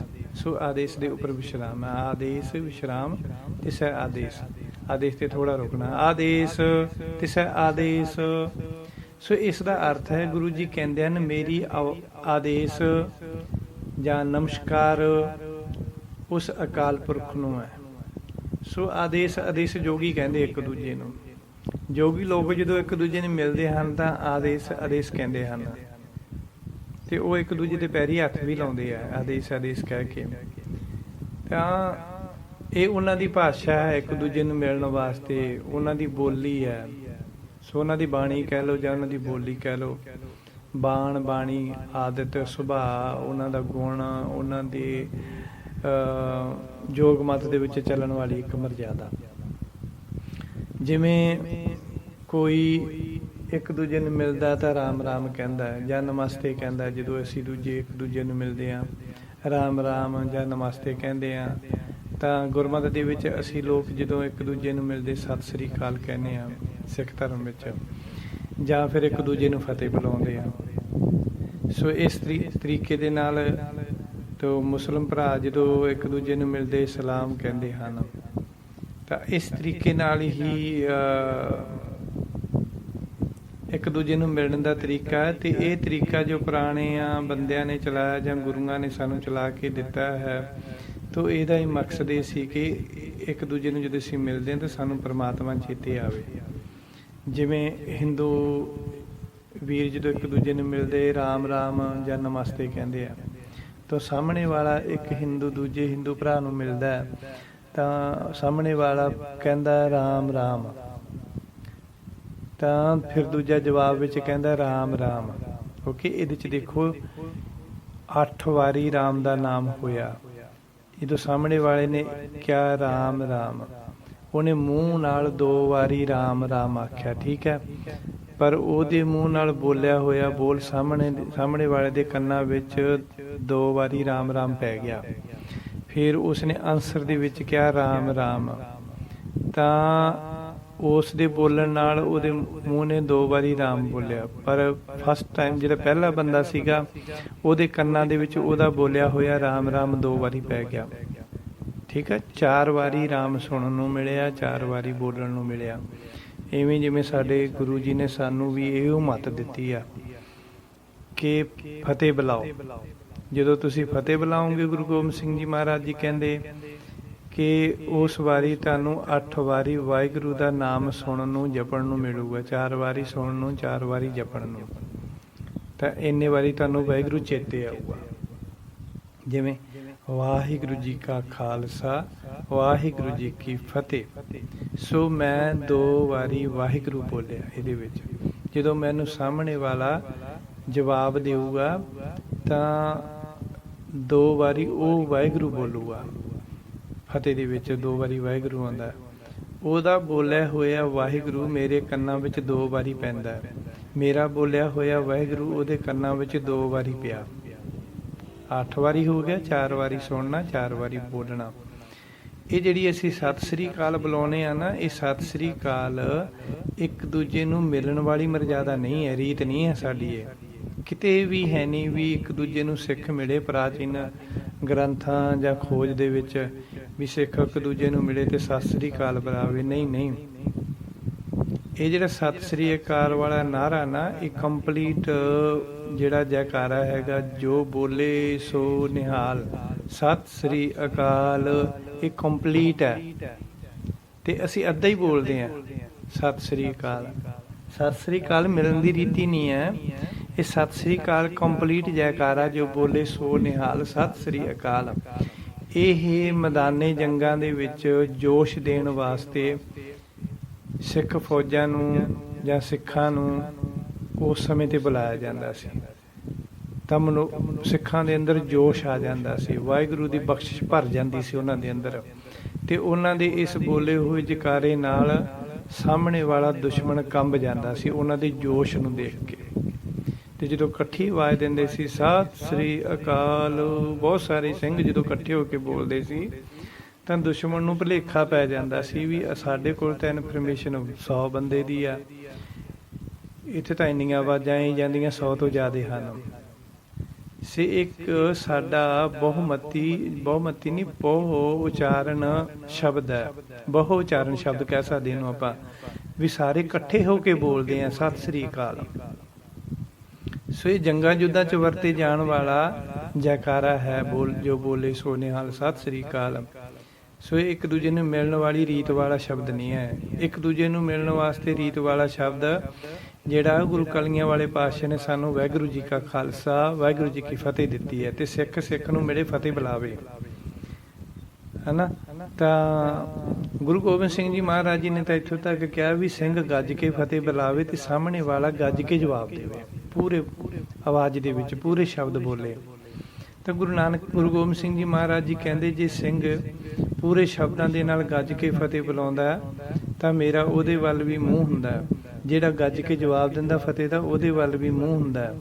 ਤਾਂ ਜਿਹੜਾ ਪੋਲਾ ਜਿਹਾ ਜਵਾਬ ਦੇਵੇ ਅੱਗੋਂ, ਸਤਿਗੁਰੂ ਜੀ ਕਹਿੰਦੇ ਉਹਦੇ ਵੱਲ ਮੇਰੀ ਪਿੱਠ ਹੋ ਜਾਂਦੀ ਹੈ। ਫਿਰ ਉਹਦੇ ਉੱਤੇ ਉਹ ਬਖਸ਼ਿਸ਼ ਨਹੀਂ ਪੈਂਦੀ ਜਿਹੜੀ ਗੱਜ ਕੇ ਫਤਿਹ ਬੁਲਾਉਣ ਵਾਲੇ ਦੇ ਵਿੱਚ ਪੈਂਦੀ ਹੈ। ਜੇ ਬੁਲਾਉਣ ਵਾਲਾ ਵੀ ਢਿੱਲੀ ਜੀ ਫਤਿਹ ਬੁਲਾਉਂਦਾ ਤਾਂ ਸਤਿਗੁਰੂ ਕਹਿੰਦੇ ਉਹਦੇ ਵੱਲ ਵੀ ਸਾਡੀ ਪਿੱਠ ਹੀ ਹੁੰਦੀ ਹੈ ਇੱਕ ਹਿਸਾਬ ਨਾਲ, ਬਹੁਤੀ ਖੁਸ਼ੀ ਨਹੀਂ ਹੁੰਦੀ। ਪਿੱਠ ਦਾ ਮਤਲਬ ਬਹੁਤੀ ਖੁਸ਼ੀ ਨਹੀਂ ਹੁੰਦੀ ਸਾਡੇ ਨਾਲ, ਸਾਡੀ ਉਹਦੇ ਉੱਤੇ, ਕਿਉਂਕਿ ਉਸਨੇ ਫਤਿਹ ਢਿੱਲੀ ਕਰਕੇ ਬੁਲਾਈ ਹੈ। ਫਤਿਹ ਨੂੰ ਗੱਜ ਕੇ ਬੁਲਾਉਣਾ ਚਾਹੀਦਾ। ਸਿੱਖ ਨੂੰ ਮਿਲੇ ਤਾਂ ਗੱਜ ਕੇ ਫਤਿਹ ਬੁਲਾਵੇ। ਬਟ ਹੁਣ ਤਾਂ ਅਸੀਂ ਦੇਖਦੇ ਹਾਂ ਵੀ ਸਾਡੀ ਬੁੱਧੀ ਇੰਨੀ ਭ੍ਰਿਸ਼ਟ ਹੋ ਗਈ ਹੈ ਕਿ ਅਸੀਂ ਵਾਜ ਖਾਲਸਾ ਵਾਜ ਕੀ ਫਤਿਹ, ਵਾਜ ਖਾਲਸਾ ਵਾਜ ਕੀ ਫਤਿਹ ਐਂ ਬੋਲਦੇ ਹਾਂ। ਤੇ ਕਈ ਤਾਂ ਇਹੋ ਜਿਹੇ ਲੋਕ ਦੇਖੇ ਆ, ਆਪਾਂ ਸਿੱਖ ਵੀ ਮੈਂ ਦੇਖੇ ਆ, ਖਾਲਸਾ ਫਤਿਹ ਉਹ ਵਿੱਚ ਸਾਰਾ ਕੁਝ ਛੱਡ ਹੀ ਜਾਂਦੇ ਆ। ਤੇ ਫਿਰ ਉਹਨਾਂ ਤੇ ਉਹ ਬਖਸ਼ਿਸ਼ਾਂ ਇਹੋ ਜਿਹੀਆਂ ਪੈਣੀਆਂ। ਇੰਨਾ ਨਰਾਦਰ ਕਰਦੇ ਹਾਂ ਅਸੀਂ ਗੁਰੂ ਮਹਾਰਾਜ ਦੇ ਬਚਨਾਂ ਦਾ, ਗੁਰੂ ਮਹਾਰਾਜ ਦੀ ਫਤਿਹ ਦਾ। ਖਾਲਸਾ ਫਤਿਹ, ਇਹ ਕਿਹੜੀ ਫਤਿਹ ਹੋ ਗਈ ਬਈ? ਵਾਜੂ ਖਾਲਸਾ ਵਾਜੂ ਫਤਿਹ, ਲਾ ਇਹ ਵੀ ਲਿਖ ਲਓ, ਨਵੇਂ ਸਿੱਖਾਂ ਦੀ ਫਤਿਹ। ਨਹੀਂ, ਗੁਰੂ ਕਲੀਆਂ ਵਾਲੇ ਪਾਤਸ਼ਾਹ ਨੇ ਕਿਹਾ ਸਿੱਖ ਨੂੰ ਮਿਲੇ ਤਾਂ ਗੱਜ ਕੇ ਫਤਿਹ ਬੁਲਾਵੇ ਤਾਂ ਉਸ ਨੂੰ ਫਤਿਹ ਭੱਜ ਕੇ ਮਿਲਦੀ। ਜੋ ਬੁਲਾਵੇ ਫਤਿਹ ਗੱਜ ਕੇ, ਉਹਨੂੰ ਮਿਲੇ ਫਤਿਹ ਭੱਜ ਕੇ, ਹਨਾ। ਉਹਦੇ ਸਾਰੇ ਕੰਮਾਂ ਦੇ ਵਿੱਚ ਹਮੇਸ਼ਾ ਭੱਜ ਕੇ ਸਾਰੇ ਕੰਮਾਂ ਦੀ ਪੂਰਨਤਾ ਹੁੰਦੀ ਹੈ। ਇਸ ਤਰ੍ਹਾਂ ਗੱਜ ਕੇ ਫਤਿਹ ਬੁਲਾਉਣ ਦੇ ਨਾਲ ਗੁਰੂ ਦੀ ਕਿਰਪਾ ਬਣੀ ਰਹਿੰਦੀ ਹੈ। ਸੋ ਗੁਰੂ ਕਲੀਆਂ ਵਾਲੇ ਪਾਤਸ਼ਾਹ ਤੋਂ ਪਹਿਲਾਂ ਜਿਹੜੇ ਸਿੱਖ ਇੱਕ ਦੂਜੇ ਨੂੰ ਮਿਲਦੇ ਹੁੰਦੇ ਸੀ, ਉਹ ਕਹਿੰਦੇ ਹੁੰਦੇ ਸੀ ਸਤ ਕਰਤਾਰ। ਇੱਕ ਸਿੱਖ ਨੇ ਕਹਿਣਾ ਸਤ ਕਰਤਾਰ, ਦੂਜੇ ਨੇ ਵੀ ਕਹਿਣਾ ਸਤ ਕਰਤਾਰ, ਤੈਨੂੰ ਕਰਤਾਰ ਚੇਤਾਵੇ, ਜਾਂ ਇਸ ਤਰ੍ਹਾਂ ਬੋਲਦੇ ਹੁੰਦੇ ਸੀ। ਤਾਂ ਇਹ ਵੀ ਇੱਕ ਰੀਤੀ ਸੀ ਫਤਿਹ ਤੋਂ ਪਹਿਲਾਂ ਦੀ ਸਿੱਖਾਂ ਵਿੱਚ ਇੱਕ ਦੂਜੇ ਨੂੰ ਮਿਲਣ ਦੀ। ਉਦੋਂ ਵੀ ਕਰਤਾਰ ਕਰਤਾਰ ਬੋਲਿਆ ਜਾਂਦਾ ਸੀ 2 ਵਾਰੀ। ਤਾਂ ਇੱਕ ਦੂਜੇ ਨੂੰ ਇੱਕ ਹਿਸਾਬ ਨਾਲ ਆਸ਼ੀਰਵਾਦ ਜਾਂ ਬਖਸ਼ਿਸ਼ ਜਾਂ ਖੁਸ਼ੀ ਦਿੰਦੇ ਸਾਂ ਅਸੀਂ ਵੀ ਭਾਈ ਤੈਨੂੰ ਕਰਤਾਰ ਚੇਤਾਵੇ, ਇਸ ਤਰੀਕੇ ਨਾਲ।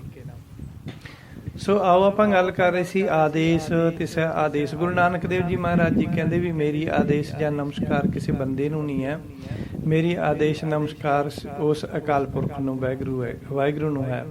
ਕਿਹੜੇ ਅਕਾਲ ਪੁਰਖ ਨੂੰ ਮੇਰੀ ਨਮਸਕਾਰ ਜਾਂ ਆਦੇਸ਼ ਹੈ? ਗੁਰੂ ਨਾਨਕ ਦੇਵ ਜੀ ਕਹਿੰਦੇ ਆਦ ਅਨੀਲ ਅਨਾਦ ਅਨਾਹਤ ਜੁਗ ਜੁਗ ਏਕੋ ਵੇਸ। ਅਨਾਹਤ ਦੇ ਉੱਪਰ ਵਿਸ਼ਰਾਮ ਆਊਗਾ। ਆਦ ਅਨੀਲ ਅਨਾਦ ਅਨਾਹਤ ਵਿਸ਼ਰਾਮ, ਜੁਗ ਜੁਗ ਏਕੋ ਵੇਸ, ਇਸ ਤਰ੍ਹਾਂ ਬੋਲਣਾ। ਆਦ ਅਨੀਲ ਅਨਾਦ ਅਨਾਹਤ ਜੁਗ ਜੁਗ ਏਕੋ ਵੇਸ। ਵਿਸ਼ਰਾਮ ਮੀਨਸ ਪੌਜ ਮੀਨਸ ਥੋੜਾ ਰੁਕਣਾ, ਥੋੜਾ ਜਿਹਾ ਰੁਕਣਾ। ਸੋ ਉਸ ਨੂੰ ਵਿਸ਼ਰਾਮ ਕਹਿੰਦੇ, ਥੋੜਾ ਰੁਕਣ ਨੂੰ। ਸੋ ਗੁਰੂ ਨਾਨਕ ਦੇਵ ਜੀ ਕਹਿੰਦੇ ਹਨ ਕਿ ਮੇਰੀ ਆਦੇਸ਼ ਭਾਵ ਨਮਸਕਾਰ ਉਸ ਪਰਮਾਤਮਾ ਨੂੰ ਹੈ। ਹੁਣ ਆਪਾਂ ਇਸ ਲਾਈਨ ਦੀਆਂ ਇੱਕ ਇੱਕ ਅਰਥ ਕਰੀਏ, ਜਿਵੇਂ ਪਹਿਲਾਂ ਸ਼ੁਰੂ 'ਚ ਕੀਤਾ ਸੀਗਾ। ਆਦ ਅਨੀਲ ਅਨਾਦ ਅਨਾਹਤ 3 ਸ਼ਬਦ ਹੈ, 4 ਸ਼ਬਦ ਹੈ ਇਹ। ਆਦ ਦਾ ਮਤਲਬ ਹੋ ਗਿਆ ਮੁੱਢ ਤੋਂ, ਜੋ ਪਰਮਾਤਮਾ ਸ਼ੁਰੂ ਤੋਂ ਹੀ ਹੈ, ਮੁੱਢ ਤੋਂ ਹੀ ਹੈ। ਅਨੀਲ ਮੀਨਸ ਗਿਣਤੀ ਤੋਂ ਬਾਹਰ ਹੈ, ਉਹਦੇ ਬਾਰੇ ਕੁਝ ਗਿਣਿਆ ਮਿਣਿਆ ਨਹੀਂ ਜਾ ਸਕਦਾ। ਅਨਾਦ ਮੀਨਸ ਜੋ ਆਰੰਭ ਤੋਂ ਹੈ, ਜਿਸ ਦੇ ਆਦ ਅੰਤ ਦਾ ਕੋਈ ਪਤਾ ਨਹੀਂ ਲੱਗਦਾ। ਅਨ ਮੀਨਸ ਅੰਤ, ਆਦ ਮੀਨਸ ਸ਼ੁਰੂ ਅਤੇ ਅੰਤ ਦਾ, ਜਿਸ ਦੇ ਸ਼ੁਰੂ ਅਤੇ ਅੰਤ ਦਾ ਕੋਈ ਪਤਾ ਨਹੀਂ ਲੱਗਦਾ। ਅਨਾਦ, ਇਸ ਤਰ੍ਹਾਂ ਇਹ ਅੱਖਰਾਂ ਦਾ ਗ੍ਰਾਮਰ ਇਸ ਤਰ੍ਹਾਂ ਬਣੂ। ਅਨਾਦ ਅੰਤ ਅਤੇ ਆਦ। ਸੋ ਜਿਸ ਦਾ ਜੋ ਆਰੰਭ ਤੋਂ ਰਹਿਤ ਹੈ। ਅਨਾਹਤ ਮੀਨਸ ਵਿਨਾਸ਼। ਜਿਹੜਾ ਹੱਤ ਜਿਹੜਾ ਹੁੰਦਾ ਨਾਸ਼ ਹੋਣਾ ਹੁੰਦਾ। ਹੱਤ ਮਤਲਬ ਖਤਮ ਹੋ ਗਿਆ, ਨਾਸ਼ ਹੋ ਗਿਆ, ਵਿਨਾਸ਼ ਹੋ ਗਿਆ, ਠੀਕ ਹੈ। ਸੋ ਅਨਾਹਤ ਜਿਹੜਾ ਕਦੇ ਵੀ ਨਾਸ਼ ਨਹੀਂ ਹੁੰਦਾ, ਅਵਿਨਾਸ਼ੀ ਹੈ, ਅਵਿਨਾਸ਼ੀ ਹੈ। ਗੁਰਬਾਣੀ ਵਿੱਚ ਅਵਿਨਾਸ਼ ਤੇ ਅਵਿਨਾਸ਼ੀ ਸ਼ਬਦ ਵਰਤਿਆ ਗਿਆ ਉਹਦੇ ਵਾਸਤੇ, ਹੋਰ ਥਾਵਾਂ ਤੇ। ਅਵਿਨਾਸ਼ੀ ਜਾਂ ਅਵਿਨਾਸ਼ ਹੋ ਗਿਆ, ਨਾਸ਼ ਰਹਿਤ, ਜੋ ਕਦੇ ਨਾਸ਼ ਨਹੀਂ ਹੁੰਦਾ। ਅਨਾਹਤ ਮੀਨਸ ਜੋ ਕਦੇ ਵੀ ਨਾਸ਼ ਖਤਮ ਨਹੀਂ ਹੁੰਦਾ। ਯੁਗ ਯੁਗ ਏਕੋ ਵੇਸ, ਪਹਿਲੇ ਯੁਗ ਦਾ ਅਰਥ ਹੋ ਗਿਆ 7 ਯੁਗ ਤੇ ਤ੍ਰੇਤਾ। ਦੂਜੇ ਯੁਗ ਦਾ ਅਰਥ ਹੋ ਗਿਆ ਦੁਆਪਰ ਤੇ ਕਲਯੁਗ। ਯੁਗ ਚਾਰੇ ਯੁਗਾਂ ਦੇ ਵਿੱਚ ਜਾਂ ਸਾਰੇ ਯੁਗਾਂ ਦੇ ਵਿੱਚ ਇੱਕੋ ਜਿਹਾ ਲਿਬਾਸ ਤੇ ਭੇਖ ਵਾਲਾ, ਮਤਲਬ ਆਪਣੀ ਰੀਤੀ ਨੂੰ ਬਣਾ ਕੇ ਰੱਖਦਾ ਹੈ, ਇੱਕੋ ਜਿਹੇ ਸੁਭਾਅ ਵਾਲਾ, ਇੱਕੋ ਜਿਹੀ ਨੇਚਰ ਵਾਲਾ, ਤਾਂ ਇੱਕੋ ਜੇ ਉਸ ਦੇ ਤੱਤ ਹਨ, ਇੱਕੋ ਹੀ ਤੱਤ ਸਾਰੇ ਯੁੱਗਾਂ ਦੇ ਵਿੱਚ ਇੱਕੋ ਹੀ ਆਪਣੀ ਰੀਤੀ ਤੇ ਮਰਜ਼ਾਦਾ ਨੂੰ, ਆਪਣੀ ਬਣਾਈ ਹੋਈ ਮਰਜ਼ਾਦਾ ਨੂੰ ਕਾਇਮ ਰੱਖਦਾ। ਜੋ ਉਸਨੇ ਸ਼ੁਰੂ ਤੋਂ ਬਣਾਇਆ ਹੈ ਉਹ ਉਹਨਾਂ ਦੇ ਉੱਤੇ ਪਰਪੱਕ ਹੈ, ਕਦੇ ਵੀ ਚੇਂਜ ਨਹੀਂ ਹੁੰਦਾ ਗਾ, ਆਪਣੀ ਰੀਤੀ ਨੂੰ ਹਮੇਸ਼ਾ ਕਾਇਮ ਰੱਖਦਾ ਹੈ। ਸੋ ਇੱਥੋਂ ਤੱਕ ਆਪਾਂ ਜਪਜੀ ਸਾਹਿਬ ਜੀ ਦੀਆਂ 31 ਪੌੜੀਆਂ ਦੇ ਅਰਥ, ਵਿਸ਼ਰਾਮ, ਉਚਾਰਨ ਅਤੇ ਪ੍ਰਮਾਣਾ ਸਹਿਤ ਸਰਵਣ ਕੀਤਾ ਹੈ। ਜਪਜੀ ਸਾਹਿਬ ਦੀ 31 ਪੌੜੀਜ਼ 31st ਪੌੜੀ ਅਸੀਂ ਸੁਣ ਚੁੱਕੇ ਹਾਂ, ਉਸਦੇ ਅਰਥ, ਉਚਾਰਨ ਅਤੇ ਵਿਸ਼ਰਾਮ। ਠੀਕ ਹੈ ਜੀ। ਸੋ ਇਸ ਤੋਂ ਅੱਗੇ ਹੁਣ ਜਿਹੜੀ 32ਵੀਂ ਪੌੜੀ ਹੈ, ਇਸ ਤੋਂ ਅੱਗੇ ਦੀਆਂ ਜਿਹੜੀਆਂ ਪੌੜੀਆਂ ਹਨ ਉਹ ਆਪਾਂ ਫੇਰ ਸਰਵਣ ਕਰਾਂਗੇ ਅਗਲੇ ਪਾਠ ਦੇ ਵਿੱਚ, ਅਗਲੀ ਬਾਣੀ ਨੂੰ ਸਰਵਣ ਕਰਾਂਗੇ ਜੀ। ਵਾਹਿਗੁਰੂ ਜੀ ਕਾ ਖਾਲਸਾ, ਵਾਹਿਗੁਰੂ ਜੀ ਕੀ ਫਤਿਹ।